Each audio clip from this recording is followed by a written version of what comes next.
EV9 national news కు స్వాగతం. ముందుగా హెడ్లైన్స్. ఢిల్లీ కొత్త సీఎంగా అతీషి మార్లేనా?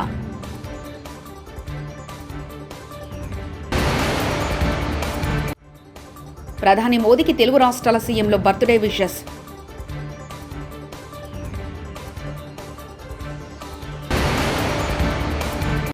పవర్ సెక్టార్లో మీ నుంచి మేము చాలా నేర్చుకున్నాం. సుజలాన్ సీఈఓ జయరాం ప్రసాద్.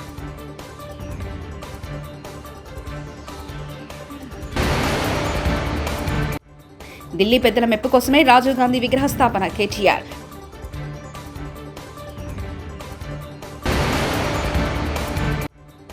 గణేశుడి లడ్డు 1.87 కోట్లు మొత్తం చారిటీకే వినియోగం. నిమజ్జనానికి సిద్ధమైన ఖైరతాబాద్ వినాయకుడు. ఢిల్లీ సీఎం ఎవరనే ఉత్కంఠకు తెరపడింది. కొత్త సీఎంగా మంత్రి అతీషి పేరును ఆప్ పార్టీ ప్రకటించింది.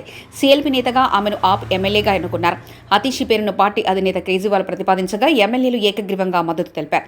ఈ మేరకు శాసనసభ పక్ష నేతగా అతీషి ఎంపికయ్యారు. దీంతో ముఖ్యమంత్రి పదవి బాధ్యతలు చేపట్టడమే తరువాయి. ఇవాళ మంగళవారం పుట్టినరోజు జరుపుకుంటున్న ప్రధానమంత్రి నరేంద్ర మోదీకి తెలుగు రాష్ట్రాల సీఎంలు నారా చంద్రబాబు నాయుడు, రేవంత్ రెడ్డి పుట్టినరోజు శుభాకాంక్షలు తెలిపారు. ప్రధాని మంచి ఆరోగ్యంతో పాటు దేశ సేవలో దీర్ఘాయుష్య పొందాలని ప్రార్థిస్తున్నానని సీఎం చంద్రబాబు అన్నారు. ఆయన దార్శనికత, నాయకత్వంలో మన దేశం అభివృద్ధి చెందుతూనే ఉంటుందంటూ ఆయన ఆశాభావాన్ని వ్యక్తం చేశారు. తెలంగాణ సెక్రటేరియట్ దగ్గర కన్నుల పండగగా సాగిన ఖైరతాబాద్ సప్తముఖ మహాగణపతి శోభాయాత్ర నిమజ్జనానికి సిద్ధమైన ఖైరతాబాద్ వినాయకుడు నగరంలో గణేష్ నిమజ్జనం వైభవంగా జరుగుతుంది. ఖైరతాబాద్ మహాగణపతి శోభాయాత్రగా ట్యాంక్ బంటును చేరుకున్నారు. క్రేన్ నంబర్ 4 వద్ద బడా గణేష్ నిమజ్జనం జరుగుతుంది. మరి కాసేపట్లో మహాగణపతి గంగమ్మ ఒడికి చేరనున్నారు. గణేష్ నిమజ్జన సందర్భంగా పోలీసులు పటిష్టమైన భద్రత ఏర్పాటు చేశారు. ఎక్కడికక్కడ ట్రాఫిక్ ని క్లియర్ చేస్తూ భక్తులకు ఇబ్బంది కలగకుండా చూస్తున్నారు. గణేష్ నిమజ్జన ఏర్పాట్లు బందోబస్తుపై తెలంగాణ డీజీపీ జితేందర్ మీడియాకు వివరాలు వెల్లడించారు.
ఈరోజు సెప్టెంబర్ 17 జాతీయ సమైక్యతా దిన సందర్భంగా తెలంగాణ భవన్లో జాతీయ జెండాను ఆవిష్కరించిన అనంతరం బీఆర్ఎస్ పార్టీ కార్యకర్త మహమ్మద్ కుమారునికి కేక్ తినిపించి జన్మదిన శుభాకాంక్షలు తెలిపిన కేటీఆర్.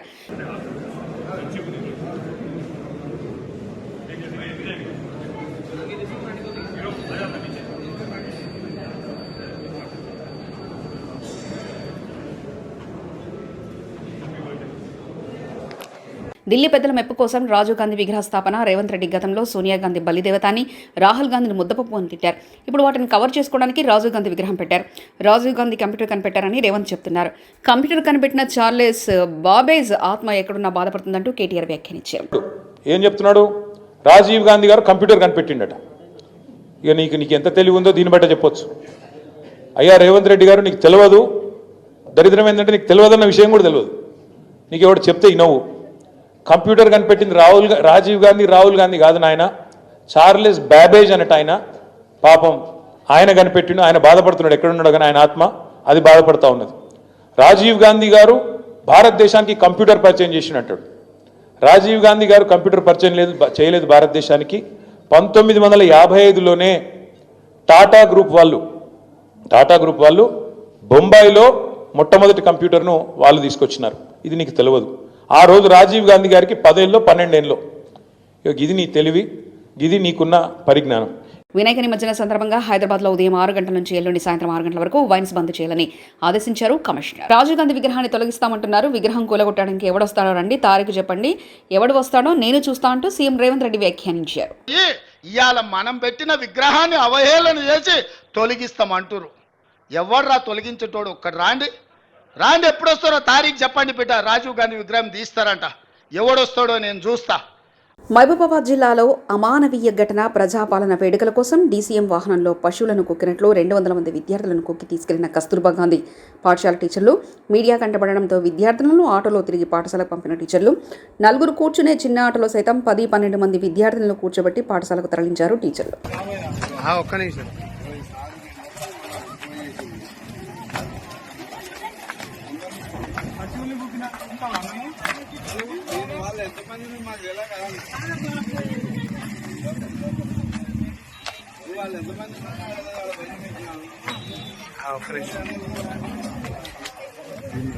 ఆటోలో ఎంతమంది ఎక్కాలనే? నీకు 12 మందికి ఇచ్చిండు ఆర్టీఓ పర్మిషన్ ఎక్కించుకోవచ్చని. ఏమన్నారు మేడం వాళ్ళు? ఏమన్నారు అన్న అధికారులు? ఏమని చెప్పిళ్ళు? ఎక్కడ దించాలని చెప్పిళ్ళు? మీరు మేడం ఎక్కడ స్కూల్ మేడం ఇది? మేడం ఆటోలో కూడా తీస్తారా?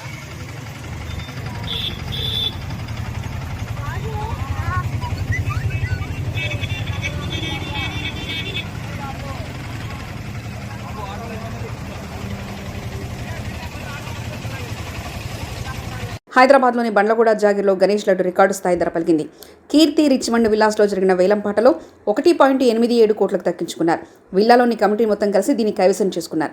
గతంలో ఇక్కడి లడ్డు భారీ ధర పలికింది. విల్లాలో కమిటీ మొత్తం కలిసి 1.26 కోట్లకు సొంతం చేసుకుంది. ఈ మొత్తాన్ని కేవలం చారిటీ కోసం వినియోగిస్తామని కమిటీ వారు తెలిపారు. ఆర్వి దియా ట్రస్ట్ ఆర్గనైజేషన్ అండి. సో ఇది 2016 నుంచి లాస్ట్ 8 years నుంచి ఉంది. సో ఇనిషియల్లీ ఇది స్టార్టింగ్లో 25,000 రూపీస్తో స్టార్ట్ అయింది. ఓన్లీ మెయిన్ ఆబ్జెక్టివ్ ఏంటంటే మనము అండర్ ప్రివిలేజ్డ్ పీపుల్కి హెల్ప్ చేద్దామని. సో మా కమ్యూనిటీలో మా మేడ్స్ వాళ్ళ పిల్లల ఎడ్యుకేషన్తో ఆ థాట్ ప్రాసెస్తో స్టార్ట్ అయిన ఆలోచన ఇది. అక్కడి నుంచి ఇప్పుడు మేము ఆల్మోస్ట్ 8 years అయిపోయింది. సో 25,000 నుంచి 3 lakhs, 20 lakhs, 60 lakhs, 80 lakhs. So last time 1.2 crores అయింది, సార్ 1.87 crores అయింది. దీంట్లో ఉన్న అంతా 100% మొత్తం అమౌంట్ మేము చారిటీకే ఇస్తాము. చారిటీ అన్నప్పుడు మేము లాస్ట్ టైం 28 NGOsతో. ప్రొఫెషనల్గా నేను నా పనితనానికి పెద్ద అభిమానిని. 40 ఏళ్లుగా మిమ్మల్ని చూస్తూనే ఉన్నాను. పవర్ సెక్టార్లో మీ నుంచి నేను చాలా నేర్చుకున్నానంటూ సుజ్లాన్ CEO జయరాం ప్రసాద్ వ్యాఖ్యానించారు. I don't mind announcing that of Mr. Naidu professionally. So the thing is that I've been following you for last 40 years. I had my experience of creating Simadri project with you and various things. And you just not talked about distribution, billing. I distinctly remember when Delhi got privatized, I was in Reliance that time. I was the first CEO of a couple of distribution companies there. The first phone call we requested was AP Discom CMDs for learning how to do the distribution, how you improve the efficiencies there. I remember that after a few months, then Mr. Anil Ambani said, let's go and meet Mr. Naidu. Let's see what we can do in AP in distribution, because we wanted to expand our business. Sir, you may not remember, it was at Sankranti, we came to your house, spent there. When we were talking about distribution, for 2 hours you gave me a lecture on what are you doing on distribution, billing, old city problems, how are you resolving the billing and collection there. We came out, I told Mr. Ambani saying that, sir, this is not the place, they're already doing it, let's go and do somewhere else. So I think that's something which you've been teaching us, not just me, the most of the professionals in the power sector. Even the latest flood relief what you have done. So there are some lessons for corporate CEOs like us. Okay? I was at Vijayawada the last weekend. When you talk to the people, what you hear from them is that it's not that what you have done. I think more importantly is that the confidence that government is working, they will take care of us. That anxiety of people is what you're taking away. If as corporate CEO we can do that internally and externally, that's a big thing for us. That's what I wanted to put a caveat. But coming back to Subbu, what you asked, Quthbullapur MLA Vivek పై మాజీ MLA Koona Srisailam Goud fire అయ్యారు. CM Revanth రెడ్డిపై మాట్లాడే ముందు ఒళ్ళు దగ్గర పెట్టుకోమని, టీడీపీలో గెలిచి బీఆర్ఎస్ పార్టీలోకి ఫిరాయించిన నీకు మా నాయకులపై మాట్లాడే అర్హత లేదని, ఎన్నికల ముందు నువ్వు నాపై దాడికి వచ్చావు, నాకు సంస్కారం ఉండి నీపై తిరిగి దాడి చేయలేదు, రాష్ట్రంలో భద్రత గురించి నువ్వా మాట్లాడేది, నీ భాష మార్చుకోకపోతే కుత్బుల్లాపూర్లో తిరగనీయం. కుత్బుల్లాపూర్ నియోజకవర్గ గాజుల రామారం కాంగ్రెస్ పార్టీ కార్యాలయంలో తెలంగాణ ప్రజాపాలన దినోత్సవ సందర్భంగా జాతీయ జెండా ఆవిష్కరించిన మాజీ ఎమ్మెల్యే కాంగ్రెస్ సీనియర్ నేత కూన శ్రీశైలం గౌడ్ పార్టీ ఫిరాయింపుల గురించి టీఆర్ఎస్ అలియాస్ బీఆర్ఎస్ పార్టీ నాయకులు, మాజీ మంత్రులైతే మీ ఎమ్మెల్యేలు అయితే మాట్లాడుతూ ఉన్నారు. కుత్బుల్లాపూర్ ఎమ్మెల్యే వివేక్ గతంలో తెలుగుదేశం పార్టీలో గెలిచి బీఆర్ఎస్ పార్టీలోకి ఫిరాయించి ఆ రోజు హరీష్ రావు గారి మీద, కేటీఆర్ మీద మరి మమ్మల్ని బ్లాక్ మెయిల్ చేసి తీసుకుండని చెప్పడం జరిగింది.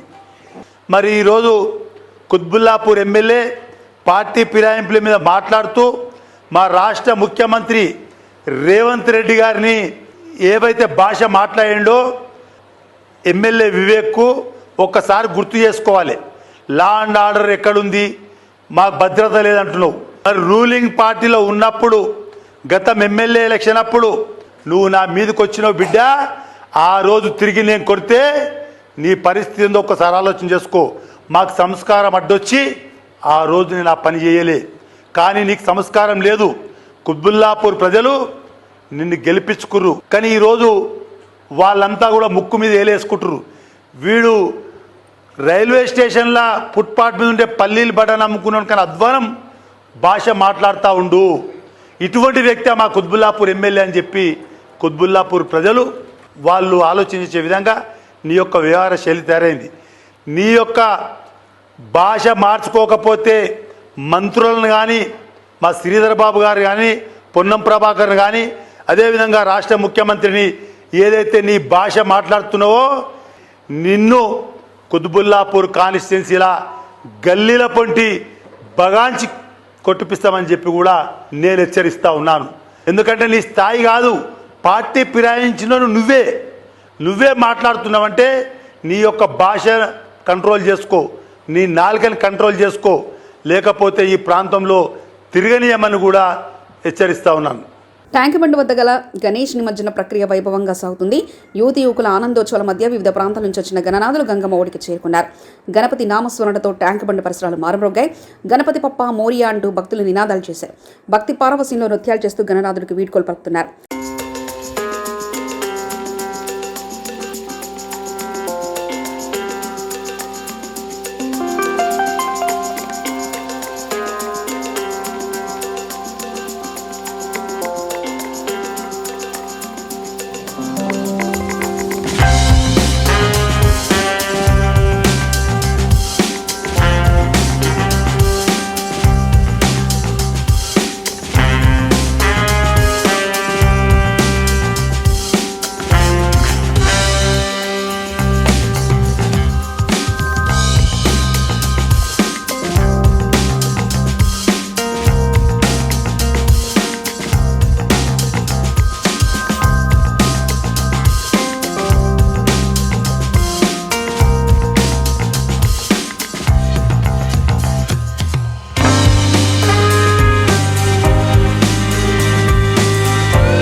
ఢిల్లీ కొత్త సీఎంగా అతీషి మార్లేనా?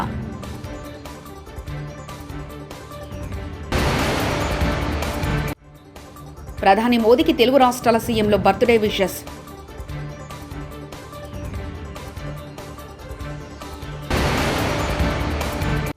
పవర్ సెక్టార్లో మీ నుంచి మేము చాలా నేర్చుకున్నాం. సుజలాన్ సీఈఓ జయరాం ప్రసాద్.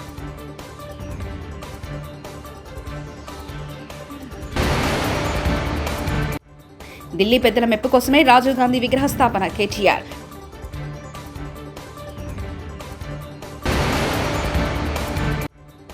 గణేశుడి లడ్డు 1.87 కోట్లు మొత్తం చారిటీకే వినియోగం. నిమజ్జనానికి సిద్ధమైన ఖైరతాబాద్ వినాయకుడు. ఇవి బులెటిన్ విశేషాలు. చూస్తూనే ఉండండి EV9 నేషనల్ న్యూస్.